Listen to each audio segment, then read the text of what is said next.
ಸನ್ಮಾನ್ಯ BS ಯಡಿಯೂರಪ್ಪನವರು ನಮ್ಮ ಸಮುದಾಯದ ದಿಗ್ಗಜ ನಾಯಕರಲ್ಲಿ ಒಬ್ಬರು. ಅವರು ಬರೀ ವೀರಶೈವ ಲಿಂಗಾಯತ ಸಮುದಾಯ ಅಷ್ಟೇ ಅಲ್ಲ, ಎಲ್ಲ ಜಾತಿ, ಎಲ್ಲ ಭಾಷೆ, ಎಲ್ಲ ಧರ್ಮೀಯ ಜನರ ಬಗ್ಗೆ ಕಳಕಳಿಯನ್ನಿಟ್ಟುಕೊಂಡು ಇವತ್ತು ಕರ್ನಾಟಕ ರಾಜ್ಯದ ಜನಪ್ರಿಯ ನಾಯಕರಲ್ಲಿ ಒಬ್ಬರಾಗಿ ಹೊರಹೊಮ್ಮಿದ್ದಾರೆ. ಅವರು ಸಂಘಟನಾ ಚತುರರು. ಇವತ್ತು ರೈತರಿಗಾಗಿ, ಬಡವರಿಗಾಗಿ, ಕಾರ್ಮಿಕರಿಗಾಗಿ ಅನ್ಯಾಯ ಆಗಿದ್ದಂಥ ಸಂದರ್ಭದಲ್ಲಿ ನಾನು ನೋಡಿದ್ದ ಹಾಗೆ ಬಹಳಷ್ಟು ಹೋರಾಟಗಳನ್ನು ಮಾಡಿದ್ದಾರೆ.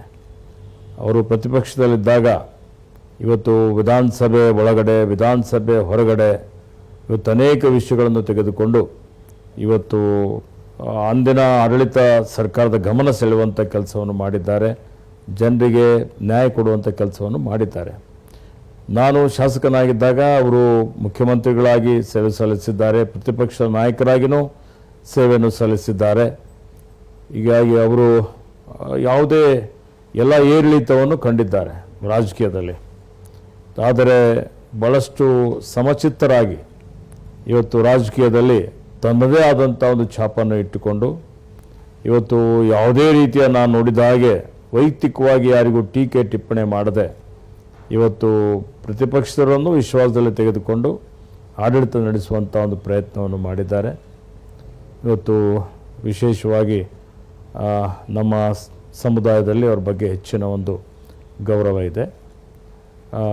ನಾನು ಅಖಿಲ ಭಾರತ ವೀರಶೈವ ಲಿಂಗಾಯತ ಮಹಾಸಭೆ ರಾಷ್ಟ್ರೀಯ ಅಧ್ಯಕ್ಷನಾಗಿ ಆಯ್ಕೆಯಾದಂಥ ಸಂದರ್ಭದಲ್ಲಿ ನನಗೆ ಅವರು ವೈಯಕ್ತಿಕವಾಗಿ ಆಹ್ವಾನ ಮಾಡಿ, ನನಗೆ ಸತ್ಕಾರ ಮಾಡಿ, ನನಗೆ ಮಾರ್ಗದರ್ಶನ ಮಾಡಿದ್ದಾರೆ ಮತ್ತು ಭಾಳ ಖುಷಿಯಾಗಿದೆ ಅನ್ನುವಂಥ ಮಾತನ್ನು ಅವರು ಹೇಳಿದ್ದಾರೆ.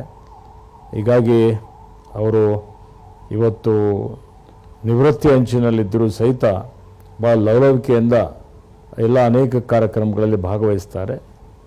ನಾನು ಇಂದೇನು ಅವರ ಅಭಿಮಾನಿಗಳೆಲ್ಲರೂ ಸೇರಿಕೊಂಡು 50 ವರ್ಷದ ಸುದೀರ್ಘ ಸೇವೆಯ ಬಗ್ಗೆ ಅವರು ಸೇವೆ ಮಾಡಿದಂಥದ್ದು, ಅದರ ಗೌರವಾರ್ಥ ಅಭಿಮಾನೋತ್ಸವವನ್ನು ಮಾಡ್ತಾ ಇದ್ದಾರೆ.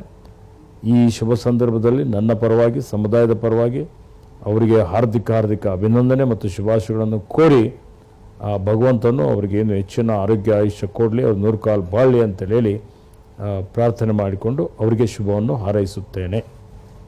ನಿರ್ಭೀತ, ನಿಷ್ಪಕ್ಷಪಾತ, ವಿಶ್ವಾಸಾರ್ಹ ಸುದ್ದಿಗಳಿಗೆ ಮತ್ತೊಂದು ಹೆಸರಾಗಿರುವ News18 ಕನ್ನಡ ಈಗ ಆಪ್ನಲ್ಲೂ ಲಭ್ಯವಿದೆ.